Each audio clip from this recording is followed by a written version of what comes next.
नमस्कार नमस्कार नमस्कार दोस्तों, मैं Niklesh Jain Hindi chess base India channel पर आप सभी का हार्दिक अभिनंदन करता हूं। दोस्तों, क्रोएशिया रैपिड टूर्नामेंट के बाद अभी क्रोएशिया ब्लिट्ज टूर्नामेंट चल रहा है, जो कि ग्रैंड चेस टूर का तीसरा टूर्नामेंट है। और जैसा कि मैंने आपको पहले ही बताया कि शतरंज के फटाफट फॉर्मेट में गुकेश आज भी उतने कंफर्टेबल नहीं हैं जितने कि भारत के दूसरे शीर्ष खिलाड़ी जैसे कि अर्जुन और प्रज्ञानंदा। और इसमें कोई दो राय नहीं है कि क्लासिकल में गुकेश ने अपना एक अलग ही स्थान हासिल किया और इसीलिए वो क्लासिकल के विश्व चैंपियन बनने के बेहद ही करीब खड़े हुए हैं। लेकिन कहीं ना कहीं रैपिड और ब्लिट्ज में अपने आप को साबित और बेहतर करने के लिए गुकेश इस टूर्नामेंट्स में खेल रहे हैं और इसका उनको फ़ायदा भी मिल सकता है, क्योंकि आने वाली विश्व चैंपियनशिप में हो सकता है उन्हें टाई ब्रेकर का सामना भी करना पड़े। फिलहाल रैपिड तो गुकेश का अच्छा गया था, बट ब्लिट्स थोड़ा सा और खराब गया है, क्योंकि अभी तक जो राउंड खेले गए हैं 7, उसमें से गुकेश के 2.5 अंक बने हैं।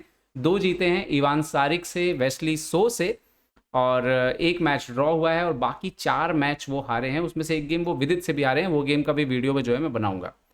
तो हम देखते हैं कि आखिर ये सब के बीच उन्होंने वेस्ली सो को कैसे हराया। और एक बड़ी बात जो गुकेश के अंदर है कि गुकेश एक बहुत ही जिसको बोल सकते हैं कि एक ऐसे खिलाड़ी हैं जो कभी भी वापसी करते हैं। उनको फ़र्क नहीं पड़ता है कि पिछले मैच में क्या हुआ है, लगातार फाइट करते हैं। और चूंकि अब तो वो कैंडिडेट भी जीत चुके हैं, तो उनके अंदर एक अलग तरह का कॉन्फिडेंस है, तो उन्हें पता है कि उनकी क्या वीकनेस है और कैसे उस पर काम करना है, और गुकेश उस पर काम कर भी रहे हैं। देखते हैं वेस्लीजो का मैच, जो कि उनके द्वारा इस टूर्नामेंट में जो जीत दर्ज की गई है उसमें से एक बेहतरीन जीतों में से एक है। D4 D5 यहाँ पर बिशप F4 यहाँ पर खेले गुकेश ने, लंदन सिस्टम का सहारा लिया। C5 E3 नाइट C6, तो C3 setup, night F6, night BD2, यहाँ पर एक्सचेंज वेरिएशन खेलते हैं Wesley So pawn into D4, और बिशप F5 के बाद क्वीन B3 खेलते हैं गुकेश, और B7 के पान को टारगेट करते हैं यहाँ पर। सो क्वीन C8 जो कि नेचुरल मूव है। नाउ नाइट F3 यहाँ पर, सो E6। तो आप देख सकते हो कि एक तरह से ये जो पोजीशन है वो थोड़ी सी चेंज जो होते हुए, जो कहीं ना कहीं कैरोकॉन जो ओपनिंग होती है उसका जो स्ट्रक्चर होता है एक्सचेंज वेरिएशन का, उसके जैसी जो है वो करीब करीब यहाँ पर हो गई है।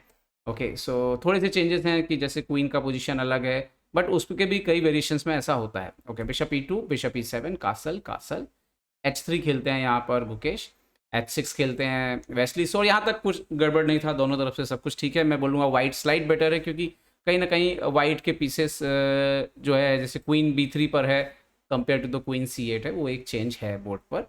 ओके, अब यहाँ पर गुकेश क्वीन साइड से स्पेस लेने की कोशिश करते हैं, A4 खेलते हैं। ओके, नाइट आता है यहाँ पर E4 के स्क्वायर पर एक्सचेंज के लिए, गुकेश एक्सचेंज करते हैं, बिशप E4, नाइट को पीछे खींचते हैं, बिशप को एक बार फिर से चुनौती देते हैं। बिशप क्या करेगा, तो बिशप जाता है यहाँ पर G6 के स्क्वायर पर, एंड देन गुकेश यहाँ पर खेलते हैं रुक E1। ओके, नाउ यहाँ पर मूव आता है H6, और अब यहाँ पर गुकेश फाइनली जो है क्वीन को अपने वापस लेके आते हैं और रियलाइज़ करते हैं कि क्वीन का जो यहाँ पे काम है वो ख़त्म हो चुका है, और may be in the future वो B4 की तैयारी कर रहे थे। ओके, नाइट A5 यहाँ पर खेलते हैं वेस्ली सो, और गुकेश फाइनली B4 खेल देते हैं। और यहाँ पर डेफिनेटली एक ऑप्शन जो है वो आपके पास हो सकता है कि नाइट C4 भी खेला जा सकता है, but after night C4 DC4 ही जो है वो मेन लाइन माना जाएगा, ज़्यादा बेहतर है। B5 भी आ रहा है, तो even I think this position is fine for white. तो उन्होंने यहाँ पे क्या खेला, नाइट C6 वापस जाते हैं, बट नाउ गुकेश A5 करते हैं, और इसके साथ ही गुकेश C5 का जो स्क्वायर है उसको सीज कर लेते हैं कि मतलब अब नाइट B3 और नाइट C5 भी यहाँ पे जा सकता है। अब इसका मतलब क्लियर हो गया था कि अब जल्दी से जल्दी जो है कहीं ना कहीं से वेस्ली सो को काउंटर प्ले तो लेना पड़ेगा। वेस्ली पहली बात अपने नाइट को रीरूट करते हैं, C6 से लेकर के जाते हैं ताकि वो B5 और C3 पर प्रेशर डाल सकें। तो पहले गुकेश खेलते हैं रुक यहाँ पर B3, नाइट आता है यहाँ पर B5, सो क्वीन B3 से C3 को प्रोटेक्ट करते हैं, क्वीन आता है C6, और इंडिकेशन है कि पीछे से दूसरा रुक भी जो है वेस्ली सो लेकर के आ रहा है। अब गुकेश पहले खेलते हैं नाइट F3, जैसे ही आता है बिशप D6। अब यहाँ पर एक चीज़ थी कि अगर आप रुक C8 डायरेक्ट खेलने के लिए जाते हैं तो इवन यहाँ पे C4 का भी जो है वो चाल है वाइट के पास, तो इसको आप नहीं भूल सकते। तो इन्होंने यहाँ पे खेला बिशप D6, तो नाइट E5, बिशप एक्सचेंज करते हैं, तो गुकेश यहाँ पर पॉन से मारते हैं, और D6 के स्क्वायर को एक प्रकार से नाइट के लिए जो है वो वापसी मुश्किल बना रहे हैं कि नाइट कहीं से इस तरफ से आ पाए। ओके, तो इन्होंने खेला रुक C8, नाउ बिशप E3, अभी बिशप B6 का थ्रेट है। रुक आते, अच्छा ये जो मूव था यहाँ पे शायद सबसे बेहतर होता नाइट इंटू C3 मार देना, ये सबसे बेहतर चाल होती। बिशप F1 पीछे जाएगा, हालांकि BD4 का थ्रेट है क्योंकि अभी आप हट नहीं सकते, तो मे बी D4, BD4 और क्वीन D5 ये चाल थी जिससे गेम में वापसी हो सकती थी, और even queen D5, night D5, but yes white still जो है वो अच्छा कर रहा है बोर्ड पे। खैर रुक FD8 खेला इन्होंने, और अब गुकेश को ये फ्री मूव मिला बिशप B6। यहाँ तक आते आते गुकेश इस मैच में थोड़ा तेज खेलने की कोशिश कर रहे थे, 1 मिनट 53 सेकंड था गुकेश के पास।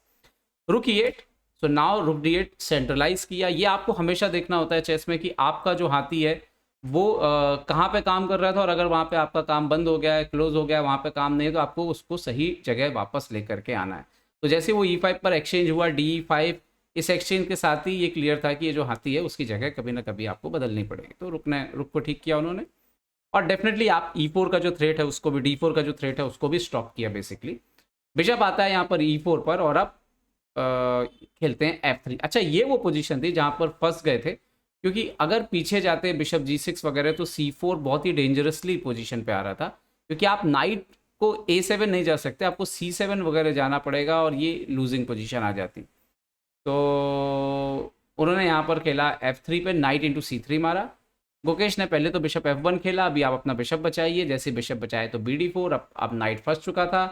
क्वीन आया यहाँ पर A3 पर, बट रुक इंटू C3, हालांकि जो उन्होंने वेरिएशन ढूंढा कि queen into queen, rook into queen and then bishop C2 और एक्सचेंज मिल जाएगा, लेकिन जो एंड गेम आ रहा था वो था अगेंस्ट ये बिशप, और ऐसा भी नहीं था कि आप कोई पॉन अप हो।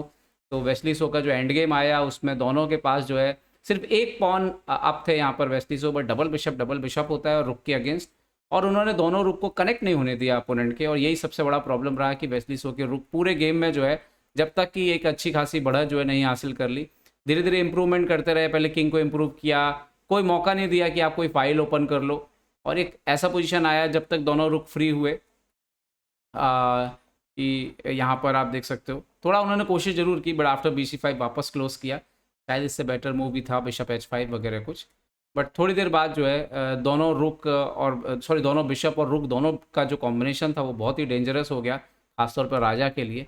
और स्थिति उसके बाद लगातार जो है, खासतौर पे ये रुक F1 शायद ज़्यादा बड़ा ब्लंडर था, रुक D4 भी हो सकता था, बट इसके बाद तो रुक इंटू E6 आया एंड देन रुक E2, और यहाँ पर फाइनली उनको ये ना एक्सचेंज करना पड़ा रुक, एंड देन दो बिशप के सामने बिल्कुल भी नज़र नहीं आ रहा था रुक की कुछ खास कर पा रहा है।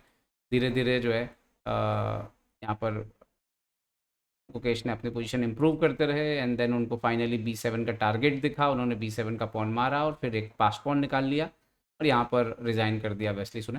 थोड़ा टाइम जरूर लगा था यहाँ पे उनको फाइंड आउट करने में कि कैसे विन निकालना है, बट ये वाला आइडिया बड़ा अच्छा था, ये बिशप को C7 लाए और फिर B7 को मारा, एंड देन फिर वो आपके पास दो पॉन है वहाँ से, तो कॉर्नर से एक पॉन निकल गया। तो एक बढ़िया मैच, और डबल बिशप से अगर आपको खेलना हो इस मैच को थोड़ा सा और स्लो करके आप देख सकते हो कि किस तरह से गुकेश ने डबल बिशप का इस्तेमाल किया है। महत्वपूर्ण ये था कि अपोनेंट के रुख को कनेक्ट नहीं होने दिया काफ़ी टाइम तक, और उसके बाद जैसे ही अपोनेंट के रुख फ्री हुए उसके बाद अपोनेंट के राजा पे हमला करना शुरू कर दिया था। तो एक अच्छा मैच गुकेश फाइनली जीते। अभी भी 2 राउंड बाकी हैं आज के ब्लिट्ज में, देखते हैं गुकेश कैसे फिनिश करते हैं। और मैं बिल्कुल सरप्राइज़ नहीं हूँ गुकेश के इस परफॉर्मेंस से, क्योंकि पहले से भी हमें क्लियर है कि वो रैपिड ब्लिट्ज में उतना अच्छा नहीं कर पा रहे हैं लंबे टाइम से उनका फोकस नहीं रहा है, उनका फोकस क्लासिकल ही रहा है, और क्लासिकल ने उनको पे ऑफ भी किया है। बट एनीवे उम्मीद है कि इस फॉर्मेट में भी वो देर सवेर जो है वो बेहतर जरूर करेंगे। उम्मीद करता हूँ वीडियो आपको पसंद आएगा, पसंद आए तो लाइक शेयर और सब्सक्राइब करना ना भूलिए। देखते रहिए चेस बेस इंडिया के लिए मैं निखिलेश जैन। जय हिंद दोस्तों।